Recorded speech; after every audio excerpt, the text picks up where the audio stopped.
loving God is worthy of all praises for all the wonderful things that He has done. Amen. Blessed evening with the Lord, precious jewels of God. It is a joy to be with you all again on this fourth night of this week of prayer. We trust that you too have been blessed with the precious words and promises of God. And to recall them, we'd like to give a recap on the messages we had since the beginning of this series. Yes, the first one we had was a prayer of renewal. Lord, renew me, and I will go. On the second night, it was, Lord, fill me, and I will go.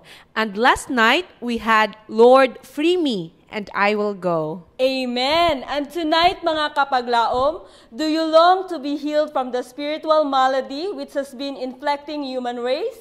We are inviting you all to stay tuned as we dig deeper into this precious topic with Sister Eunice Templado of Negros Oriental Siquijor Mission. Mga kapaglaom, please invite your friends to feast with us on these precious truths by sharing the link of this program with them. And now, may the God of hope fill us with all joy and peace in believing that we may abound in hope by the power of the Holy Spirit. Blessed evening once again.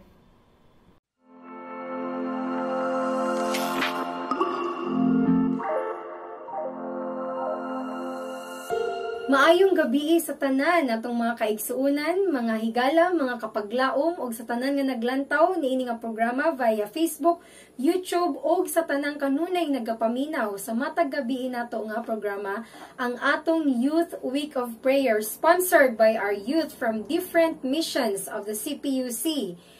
Mga kaigsuunan, dako akong kalipay og pagpasalamat niini nga privilege nga gihatag isip usa ka speaker in behalf sa Negros Siquijor Mission headed by our dear President Pastor Eliezer Patricio and of course our very active and very passionate Youth Director Pastor Eli Abjero. Aniya na ta karon mga kaigsuunan sa ikaupat nga gabi sa atong Youth Week of Prayer o ang atong sentro sa atong mensahe may tungod kini sa Lord, I will go, heal me. Ang atong text makita sa Mark 1 verse 40 to 42. Kung aduna ko mo'y Biblia, uban ni ako ninyo sa pagbasa. A man with leprosy came to him and begged him on his knees, if you are willing, you can make me clean. Jesus was indignant. He reached out his hand and touched the man. I am willing, he said, be clean. Immediately, the leprosy left him and he was cleansed. What a great story, mga kaigsunan. And we will be talking about this story tonight. But before that, akong giangyo ang tanan sa pagduko sa ilang mga ulo alang sa pagampo. Among dalaygon nga Diyos, anaa ka sa kaytasan sa mga langit, Ginoo, ginaday ka na mo tungod ka ikaw takos nga pagadaygon ni ining kagabion tungod sa imong dakong gugma o kaayo sa matag usa ka namo. Ginoo, hinaot nga ikaw magalimpyo sa among unaw nagkasing-kasing magapasaylo sa tanan namong mga kapakyasan, Ginoo, aron mahimo kami nga takos tawgon nga imong mga kaanakan. Sa pinasay Ginoo among ginaampo nga unta imong ibubo double portion of your Holy Spirit for this evening. Samtang kami magapaminaw sa imong mensahe, hinaot nga masabtan ka na mo kini, imong ablian na mong unahon kasing-kasing usab, Ginoo, akong ginaapil sa pagampo, ang akong pag-deliver sa message karon hinaot, Lord, nga imong ibubo, imong balaan nga kaalam, nga ang tanan nga mga pulong nga magagula sa akong baba kini magagikan diha kanimo ug ikaw mag-glorify sa mensahe karong kagabion. Daghang salamat Ginoo sa kanunay pagigugma kanamo, daghang salamat sa paggiya kanamo, hinaot nga kini nga mensahe mahimo namong inspirasyon samtang kami magapadayon sa among pag-alagad diha kanimo. Daghang salamat sa pagtubag sa pagampo kining tanan among gisalig ug gilaumang madawat sa ngalan lamang ni Jesucristo, among personal manluluwas. Amen. Mga kaigsuunan, karong kagabion, atong paghahisgutan ang mga epidemya nga na-eksperyensyahan sa kalibutan kaniadto nga naghatag og grabe nga kasakit, grabe nga kamatay recorded in history. And among the most known epidemic nga na-experiensyahan sa tibok kalibutan mao ang smallpox. Kani nga illness mga kaigsuunan, mga higala. This is associated by skin rash, mga fluid-filled blisters, ug ang mga taas og risgo nga matakdan or makaangkon niini nga sakit mao ang mga kabataan. Kani nga disease ma-transfer ni siya, ma-spread between people, or even decontaminated objects nga mao mahikapan sa nagdala sa mao nga sakit. And this disease has brought more than 26 million people to the grave for over a period of 100 years. In anak kadaghan ang mga tao nga naapektaran niini nga sakit mga kaigsuonan. Another epidemic nga nahitabo kaniadto nga daghan kaayo nga biktima niini mo ang bubonic plague or gitawag sa Nisiya nga Black Plague. Kani nga disease mga kaigsuonan, this is characterized by the appearance of buboes, swollen, tender lymph nodes nga kasagaran makita sa armpits and the groin. Kani gipanganlan og Black Death, Black Plague, the Great Mortality. Tungod kay this plague, this disease was considered one of the most fatal pandemic recorded in human history. And ang mga tao nga namatay tungod ni aning sakit kaniadto was 27 million people. Daghan kaayo ang naapektaran niini nga sakit. Another pandemic, another epidemic nga na-experiensyahan mao ang Spanish flu, also known as the 1918 influenza pandemic. Usa ni siya ka-deadly nga influenza, mga kaigsuonan, nga nahitabo from February 1918 until April 1920. 2 years, mga kaigsuonan. And it has infected 500 million people and caused 25 million people to die. Ani nga sakit. 500 million people, that is about 1/3 of the world's population ato nga panahon. Daghan kaayo mga kaigsuonan ang naapektaran niini nga flu, ani nga influenza, ang Spanish flu. Now, it could be that these epidemics nga akong giingon sa inyo, due to the passing of time, maybe di na ta familiar. We are no longer currently known to people tungod sa kadugay na nahitabo niini. However, at the end of 2019, na outbreak a new type of flu nga ni-emerge from Wuhan sa China, infecting millions of people. And the next thing we knew, all places all over the world, including our country, the Philippines, were quarantined. Kitang tanan na put into lockdown. Daghan ang natanggong sa ilang mga panimalay, daghan ang wala nakauli, daghan gayud ang wala na nakapalit sa ilang gikinahanglanon, nagkulang sa ilang mga needs tungod sa lockdown, daghang mga trabaho ang nawala, daghang mga tawo ang nawad-an ug mga panginabuhian tungod ani nga pandemya, ang COVID-19. And according to my research, the number of cases as of now is 122 million.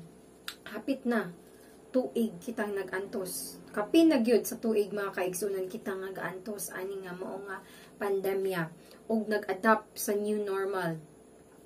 Katong mga panahon nga kita na quarantine, na daghan ta mga privileges nga nakuha sa ato, especially ang paggather sa atong mga isig kaigsuunan, pag-adto sa simbahan, natanggong ta sa atong mga panimalay. But praise be to God, kay bisan wala man gani kita nakaadto physically sa church, pero ang Ginoo maayra gyud kayo sa paggamit sa atong online platform para makasabwag gihapon sa mensahe.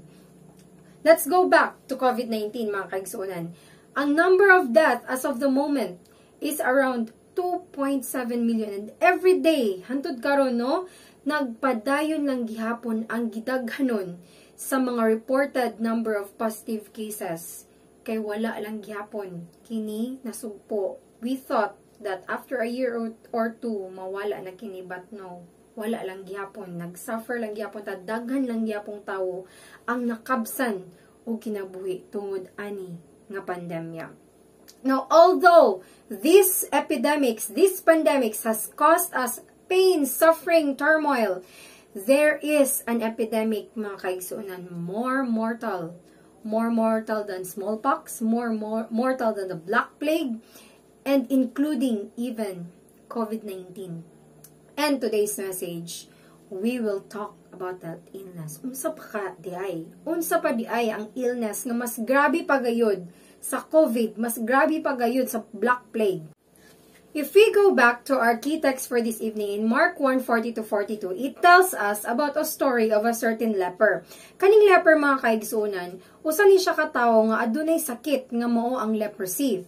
So this leper approached Jesus in search of healing. Ganahan siya nga maayos siya siyang sakit. Kay unsa day ning leprosy, mga kaigsunan? According to Bible scholars, leprosy was a painful, disgusting illness.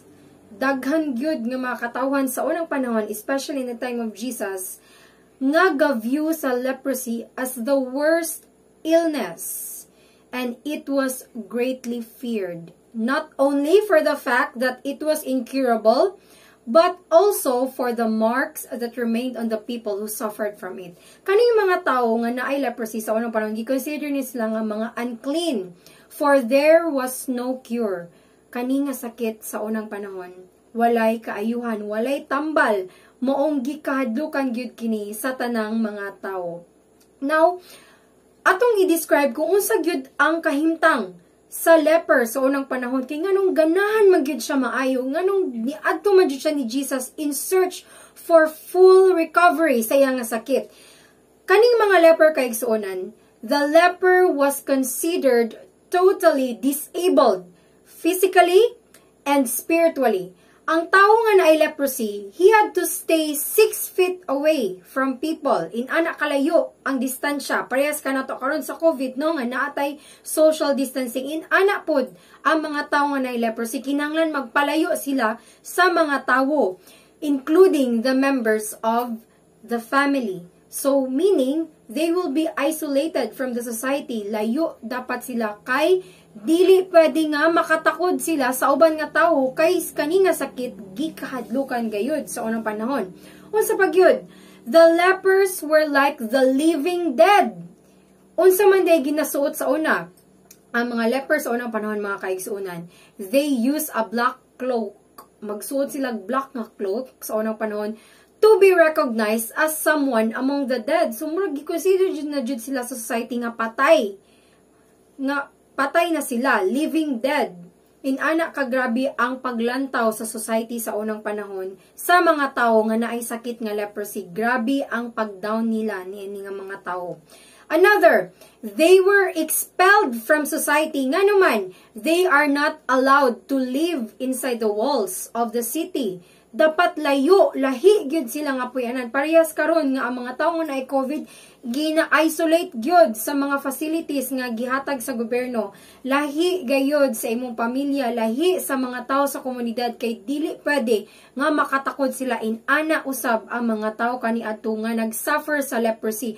Mo na nga ang feeling gani sa tawo nga leprosy, murag naagyoy sila mental nga pain, emotional pain, kay ang society mismo giluod sa ila, disgusted by the society. That is why they are expelled from the society.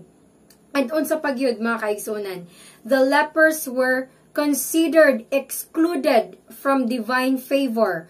Nganuman nga makaingon man nga excluded sila sa divine favor, because sa una, the people considered leprosy as a punishment that God sent to people tungod sa ilang mga sala.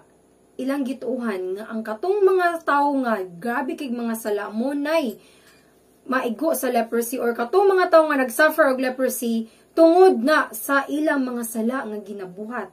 Inana daw ang punishment sa Ginoo. So, can you imagine the pain, the anguish of a leper?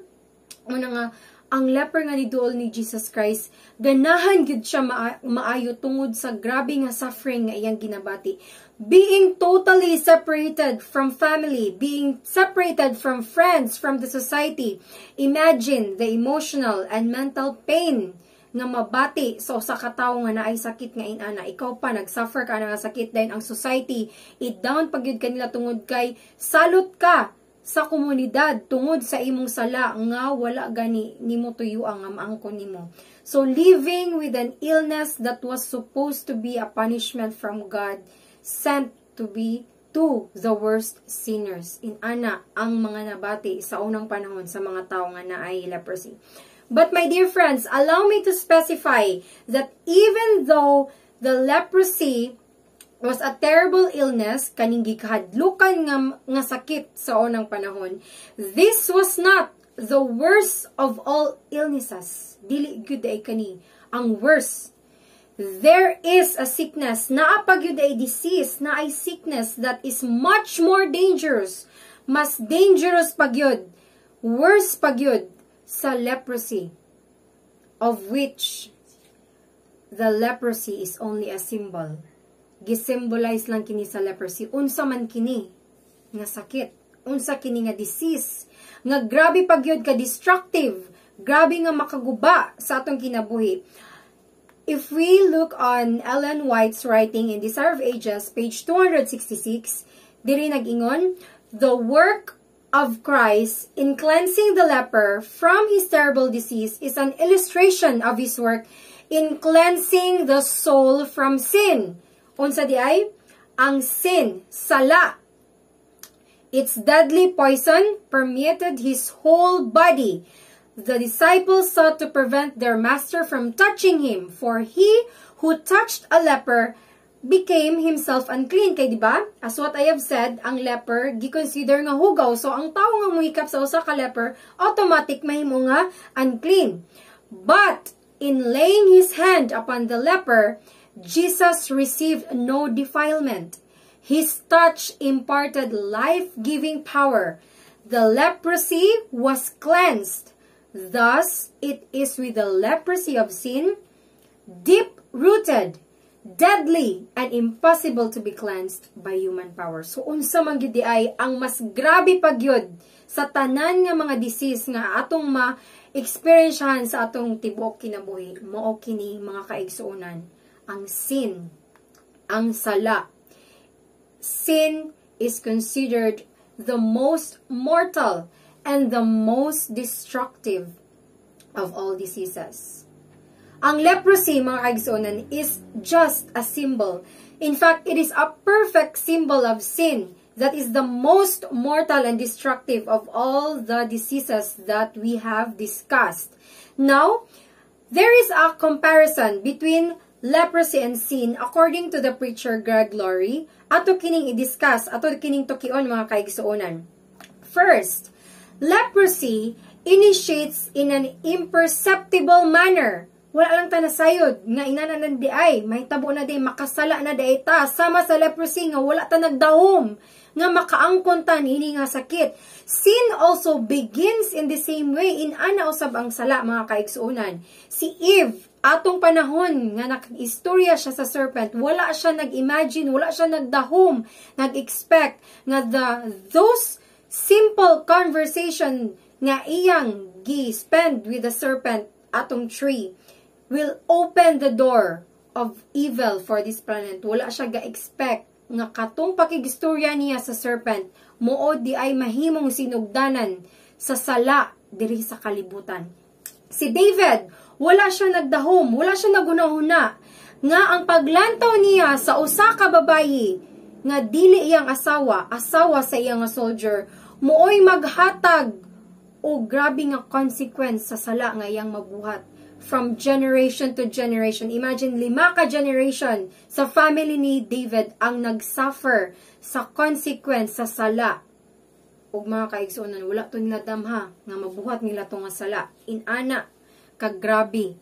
Inana kagrabe ang sala, mga kaigsuonan. Dili ta magdahom nga makasala na di ay ta. Unsa pagyod, mga kaigsuonan, and another comparison with leprosy and sin. Leprosy is inherited.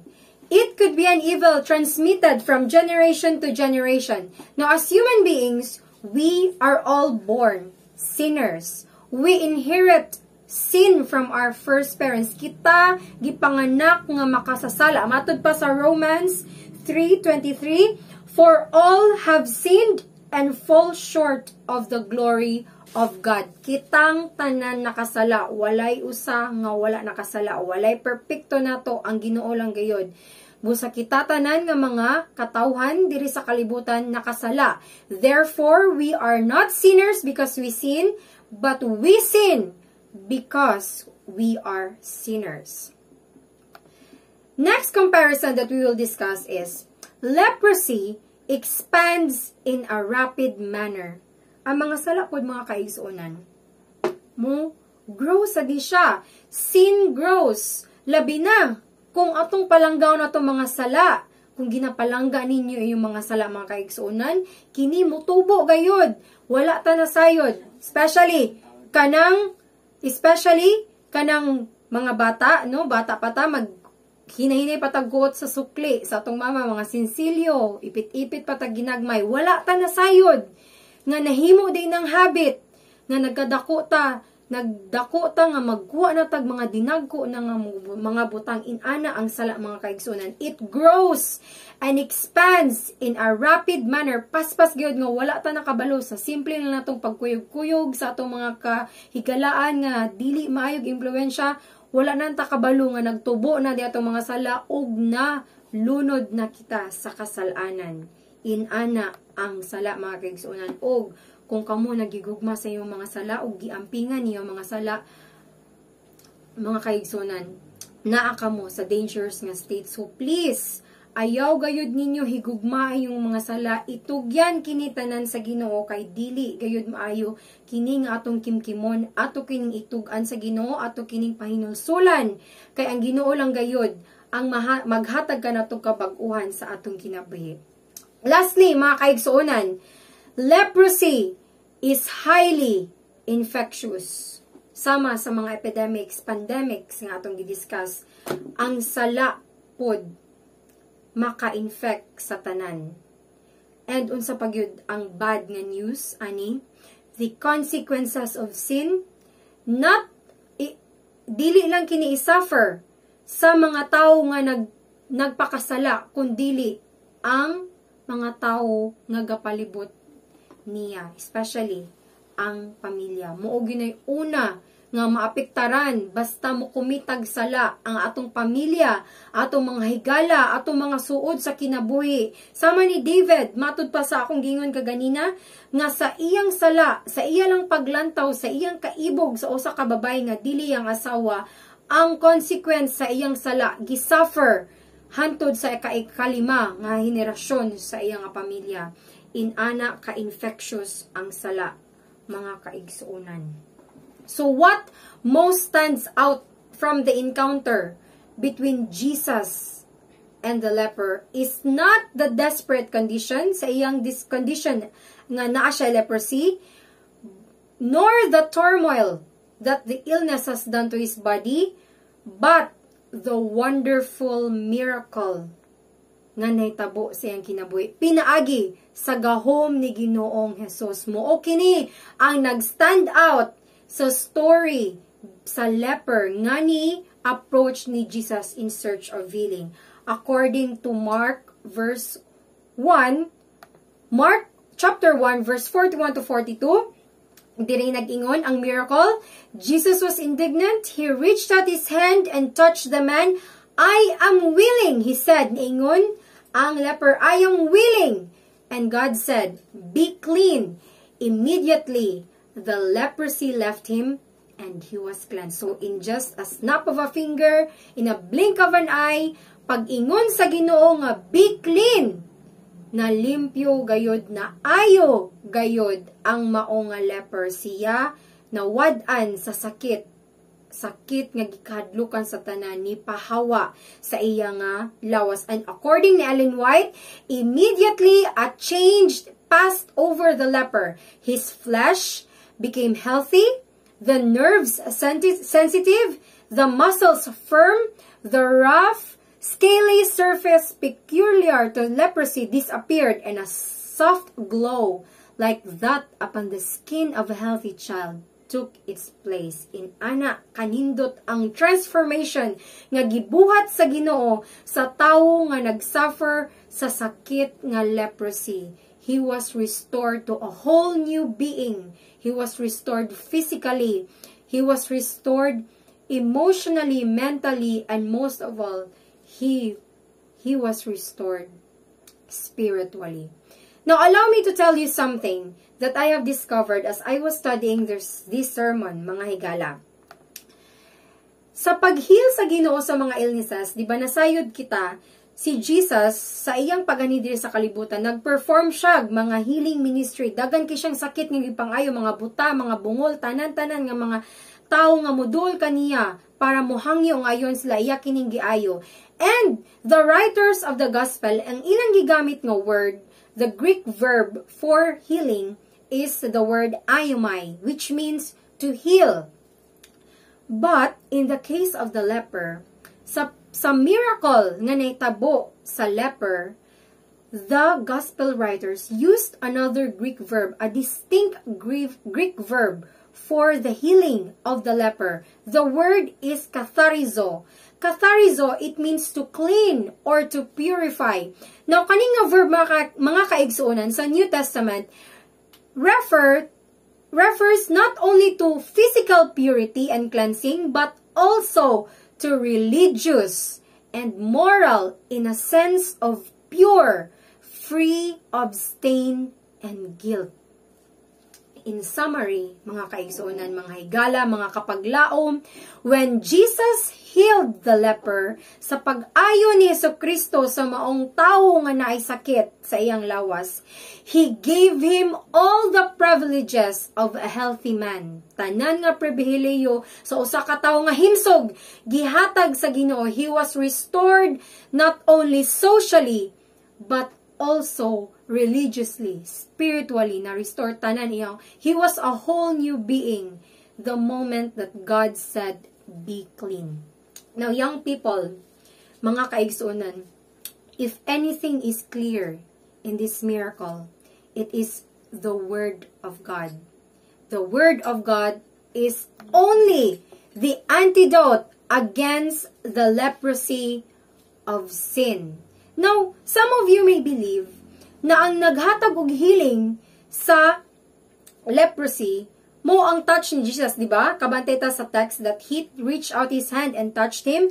But if we notice the Bible text, after Jesus touched the leper, He said, be clean. And right after those words were uttered from the mouth of our Savior, immediately he was healed. And those words, ang pulong sa Ginoo, resulted the miracle of healing. My dear friends, mga kabatanunan, the Word of God has the power, adunay gahom sa paghatag og healing sa atong tagsa-tagsang kinabuhi. Naaman kita sa mga kasalanan, pero atong hinumduman mga kaigsunan, kung parehas kita sa leper that we are willing, our Lord is also willing to extend and reach out His hand to heal us from all our sins. And according sa libro ni Rick Warren, the Word of God generates life. The Word of God creates faith. It produces changes, just like the leper, nga nahimo jud siya into a whole new person. The Word of God scares the devil. The Word of God realizes miracles, heals wounds, edifies the character, transforms circumstances, imparts happiness, surpasses adversity, defeats temptation, inspires hope, liberates power, cleans our minds, brings things into existence, and guarantees our future. What a great assurance from our Savior, mga kaigsunan. In ana ang gahom sa pulong sa Ginoo. Now, let's go back to the story. What happened with the leper after he was healed? Unsa man ang hitabo sa leper pagkahuman niya pagkaayo sa iyang sakit nga dugay na gyud niyang gidaladala? He began to say what Jesus had done in his life. Unsa man? according to Mark 1 verse 45. Atong basahon kini.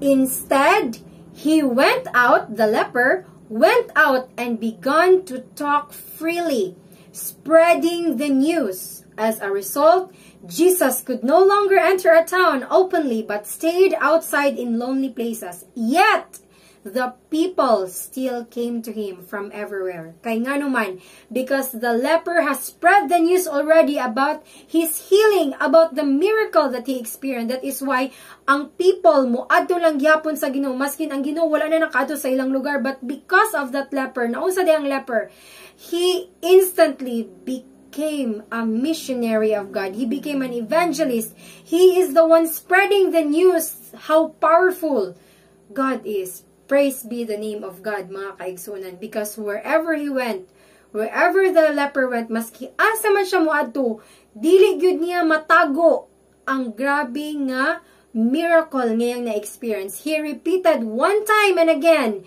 balik-balik lang gyapon, maskin kinsa iyang matagpuan, iya gyud ingnan, kung unsa ka maayo ang Ginoo kaniya, that Jesus had healed him fully, had restored his health fully.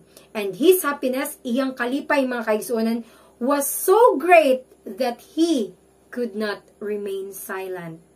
Nindot kaayo ang mao nga testimony nga gidala sa maong nga leper, mga kaigsuonan.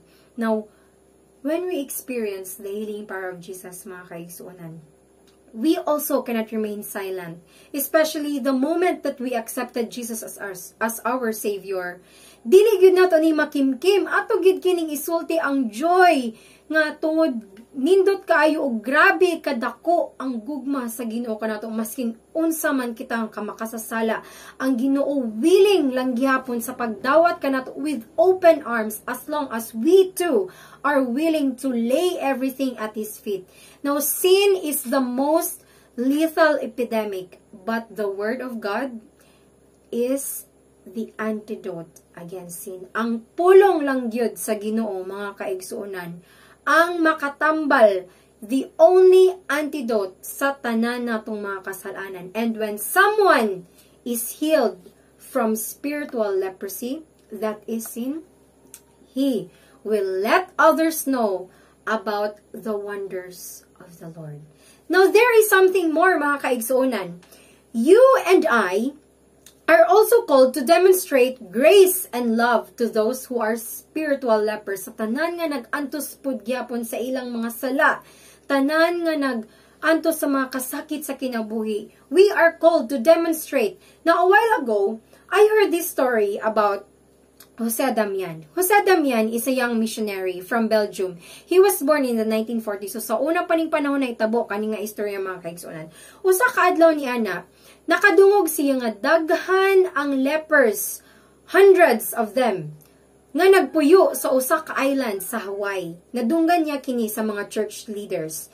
Now, ingon sa mga leaders nga ang tang mga lepers dito, mga gigutom na gayod, wala na tarong nga pagkaon, gasuot na lang mura nagtrapo, and they were abandoned by society.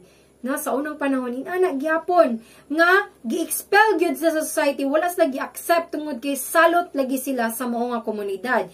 And the church leaders announced man ato nga we should send someone, kinahanglan tag someone nga ipadala niya ato nga lugar to bring them the hope of Christ, nga magdala sa news that there is still hope in Christ. Kinahanglan tag someone nga ipadala. Og kani si Jose Damian, he offered himself as a volunteer missionary. Ningon siya nga, I will go to that island, I will be a missionary in that island, I will bring the great news of hope in Christ anang island. So the moment he arrived in the island was Molokai, it's part of the Hawaii. He saw the situation of the lepers, nakita niya ang suffering sa lepers, nakita niya ang mga nawong, ang mga kamot nga na-disfigured na, mga tiil na disfigured na, dili na maporma tungod sa sakit, grabe na ang infection sa mao nga sakit, mga kaigsuonan. Ug dili niya ma-bear ang sight, ug pagkakita niya aton nakaingon jud sa siyang kaugalingon nga di jud ko ganan matakdan, no? abdicate siya sa pag-agto, pero the moment nga pagkita niya sa mga tao nga nagsuffer, murag kaatrason siya nga, murag, di mo ko ganan matakdan. So, unsa yung gibuhat? He lived in a small shack by himself. Nagama siya giyang kaugalingon nga puyanan all by himself, away from the people na naay leper. He prepared his own food, na siya kaugalingon nga food, iya lang, kay, di ba, di man ka dapat mong mix sa mga tao nga naay leprosy. He washed his own clothes, and he even carried out the rest of the chores all by himself lang. It disgusted him to see that, let's say, monstrous condition, na ani pag-describe ang mga tao na lepers, monstrous condition of the lepers, and additionally, he didn't want to get infected. Kinsa gud lamang ang ganahan matakdan ana nga sakit nga grabe kaayo. That's why he prohibited from getting close to his shack ang mga tawo. Iyang yung gipugngan nga dapat na murag nagbutang siyang boundary nga dili ra mo tama, di mo pwede mo cross diri, di mo pwede mo ani sa kumpuyanan. And the moment that he will preach, kay gipadala man siya dito as a missionary to preach the gospel, to preach the hope in Christ, he will just go to the chapel, and right after telling the message, he will return to his house. So, mura ginana na yung routine. Balik dito, muminsay, layo sa mga tao, walay contact sa mga tao, and he will go to his house, nga, murag, wala dyan siya na meet nga mga tao, no? Kay isulti raman niya dito sa chapel. Then, mubalik ka siya dayon. Now, one day, si Jose, nakarealize siya that his words did not provide any effect. Murabag, wala may epekto tanan yung ibang sulti. And murag, dili enough ang iyang pagwali. Murabag, wala lang gyapon sila na, ang mga tao nga na mga tao nga lepers, wala gyapon sila nakakuan ba, naka-feel sa hope, sa paglaom nga, napagyapoy possibility nga maayo sila, nga madawat sa society, that they will be loved and accepted by the people, nga walay leprosy. So, inana gani, dira mo na realize ni Jose.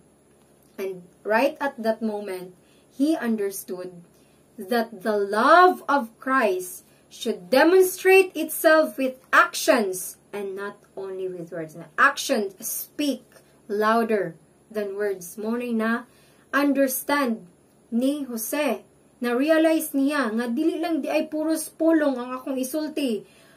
Kinahanglan gyud ay ta mulihok. Og dito niya nakita sa gugma sa Ginoo as he was studying the Word of God. He realized that God, ang Ginoo, wala gyud nagduwa-duwa sa pagduol sa mga tawo nga naay sakit. So unsa iyang gibuhat? He decided to mix himself with the lepers. Niadto siya sa mga panimalay sa mga tawo nga naay leprosy. Unsa iyang gibuhat? He helped them construct their own houses. Yakin gitabangan og iyang gitabangan nga magkalkal sa yuta para naa sila'y tabay, tubig, ma-providean sila tubig in abundance. He provided clothes and food, and he even washed and bandaged their wounds. Inana ang service nga iyang gihatag. The moment he understood the depth of the love of Jesus, mao na ang gibuhat ni Jose, mga kaigsuunan. Truly, Jose became one of them. So, the moment that you mix yourself with the leper, si Jose, nahimo po siya nga leper. And as a result, he died a leper. But, before his death, mga kaigsunan, before siya namatay, he had the joy, nakaangkon siya o kalipay, fulfillment, to see that all the people, ang tanan nga mga tao dito sa Molokai Island, accepted Jesus Christ. And kato nga joy, walay makatumbas ato nga kalipay nga nabati ni Damian. Tungod kay ang mga tao nga nagapuyo dito, nakaangkon sa gugma ni Ginoong Jesucristo ug nakabati sa paglaom diha lamang ni Jesus Christ. What a great testimony, mga kaigsunan. Nindot kaayo ang serbisyo nga gihatag ni Jose Damian tungod laman kay nakasabot siya sa unsa kadako ang gugma sa Ginoo nga dili lamang taman sa pulong kundili sa buhat usab ug dito niya na feel ang fulfillment in the service, the happiness in the service of the Lord. No mga kaigsuunan, the moment that we experience the healing of the Word of God, dili sad nato ni matago sa tong kagalingon. So kung aduna pa man kaninyo ang nakabati lang gihapon sa kasakit tungod sa sala, nagtago gihapon sa iyong mga sala, mga kaigsoon, na akong giawhag nga unta inyo kining itugyan sa Ginoo, kay the moment nga imong ilay ang tanan sa tiilan sa Ginoo, mga kaigsoon, dira ka makafeel og kalipay nga walay sama, free of guilt, free from all sin. We will be transformed into a new being because only God can transform us into someone nga wala nagyoy kasalanan tungod lamang kini sa gugma o sa pulong sa Ginoo. And just like the ex-leper, we will also scream for joy and we will say, Lord, I will go. Akong gihangyo ang tanan sa pagdungo sa iyong ulo alang sa pagampo. Ginoong Jesucristo, kami nagmalipayon ug maayo sa dako nimong gugma nga imong gipaabot diri sa amo. Daghan kayong salamat Ginoo sa kanunay pag-welcome ka namo, maskin dili man kami worthy nga tawgon nga imong mga anak tungod sa among kasalanan. Apan Ginoo, imong gugma dili gayud matugyad, imo kaming ginapasaylo sa kanunay, imo kaming ginadawat ug imo kaming gipramisan Ginoo, ikaw magahatag ka namong bag-ong kinabuhi as long as we are willing to lay everything at your feet. Busay naut Ginoo nga ikaw magagiya ka namo sa matag desisyon nga mong buhaton, nga ikaw lamang ang among duolon sa tanan nga kasakit nga mong nagian, sa tanang kasalanan Ginoo. Hinaot Lord nga imong ipadala imong balang espiritu nga magagiya sa matag usa ka namo aron dili kami mahunlod sa sala Ginoo. Among gitugyan among tag-sa-tag sa kinabuhi di kanimo Ginoo, kay wala kami mahimo kung wala ikaw. Gihay kami Ginoo nga mahimo kami nga ehemplo sa uban nga katawan ug mahimo kami nga instrumento sa imong gugma sa uban nga tawo nga usab nagkinahanglan diya sa imong nga gugma ug sa paglaom nga makita lamang diya sa imong tilan.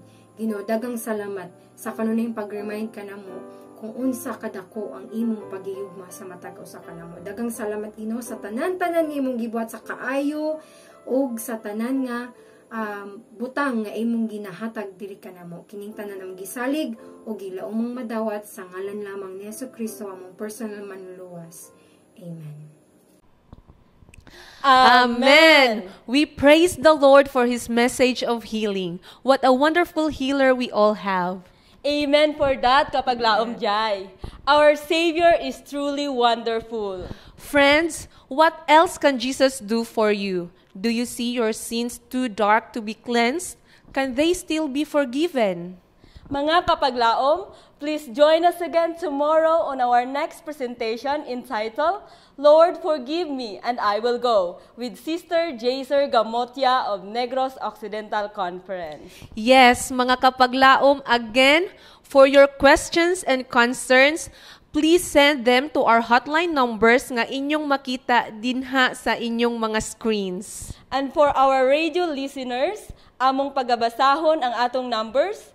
For Globe and TM subscribers, we have